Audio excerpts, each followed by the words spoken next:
Di video kali ini gue bakal bahas sesuatu yang lagi hot-hotnya di internet. Jujur aja ya, pas gue bangun tidur di tanggal 1 kemarin, gue ngeliat salah satu postingan akun Jakarta Keras yang mengabarkan pejabat kementerian dicopot jabatannya karena menyebut Republik Indonesia tertinggal dari Afrika. Wah, apa nih? Afrika itu kan yang sering dijadiin bahan jokes Uncle Coki di MLI. Busung lapar, daerah tanpa air, minim infrastruktur, dan SDM rendah, serta jokes brengseknya. Tetapi yang ternyata justru Indonesia yang tertinggal dari segi perdagangan, impor dan juga ekspor. Dan juga setelah gue teliti dan menganalisa, apakah sudah takdir Tuhan bahwa Indonesia tidak akan pernah menjadi negara maju? Karena jika dibandingkan Afrika, inflasi dan serta kemiskinan lebih parah Afrika daripada Indonesia.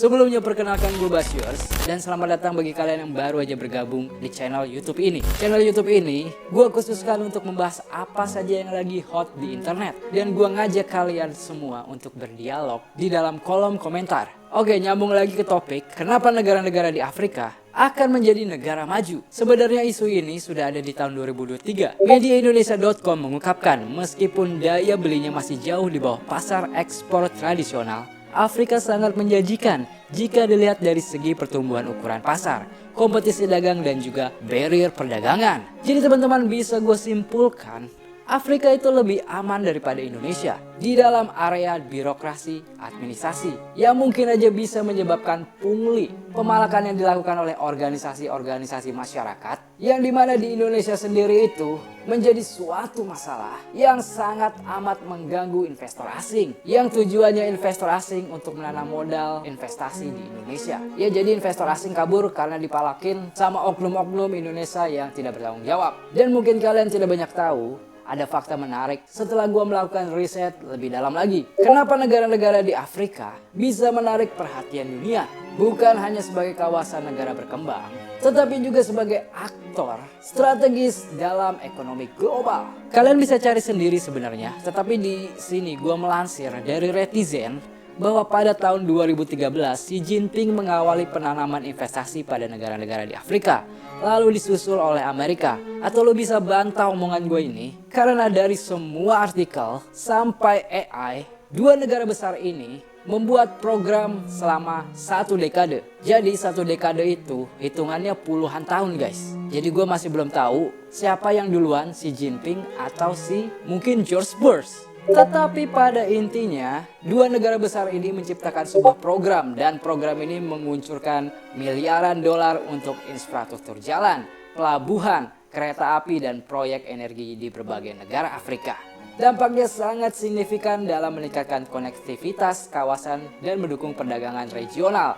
Lalu setelahnya negara-negara di Afrika mulai berpikir bagaimana menciptakan kemandirian ekonomi yang berkelanjutan. Dengan kesadaran penuh, negara-negara di Afrika perlu fokus pada pembangunan infrastruktur lunak seperti pendidikan, kesehatan, dan pemberdayaan teknologi agar investasi asing benar-benar berdampak positif bagi masyarakat lokal. Coba bayangin guys, jika semua ini berhasil dan juga tepat sasaran dalam memanfaatkan dinamika global ekonomi ini, Afrika bisa aja keluar dari sektor ekonomi dan menjadi role baru di dunia yang tidak hanya bergantung pada faktor eksternal saja, tetapi menjadi aktor yang mandiri yang berperan aktif dalam ekonomi global. Walaupun dalam statistik data, Afrika juga mempunyai beberapa masalah korupsi di dalam perjalanannya, tetapi negara-negara di Afrika lebih cerdas dan bijak dalam bekerja sama dengan investor asing.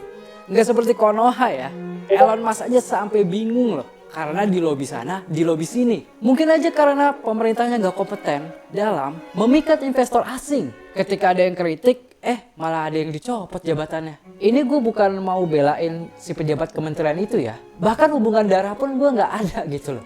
Ini tuh kayak, ini emang ditakdirin sama Tuhan. Jadi negara miskin yang punya masyarakatnya, notabene itu goblok kali ya. Padahal tuh hampir sama loh yang dijual Afrika dan juga Indonesia. Minyak bumi, emas, tembaga, minyak sawit, buah-buahan. Pertanyaannya kok Afrika bisa melesat seperti itu? Ini pertanyaannya, orang Indonesia sengaja dibuat Tuhan jadi manusia goblok-goblok, tamak, dan serakah kah? Gue tahu ini bahasanya kasar ya, karena gue sampai gak ada solusi dan kesimpulan yang biasa yang kalian lihat di video-video gue sebelumnya. Jangankan nyusul Malaysia, kita semua bakal dibalap sama negara-negara di Afrika. Kalau masih ribetin sistem, ribetin agama, yang jelas-jelas gak ada manfaatnya. Ah tau dah, video ini beyond banget. Sebuah benua dari bahan ejekan pelawak dan juga buzzer bakal nyusul negara yang katanya paling kaya di dunia. Komedi nggak tuh? Ya udah, kalau lo punya pendapat lain dan juga pandangan lain, lo bisa komen di kolom komentar karena gue membuka diskusi yang bebas dan juga bermanfaat bagi yang mampir ke sini. Jadi gue Basyers, sign out dan bye bye.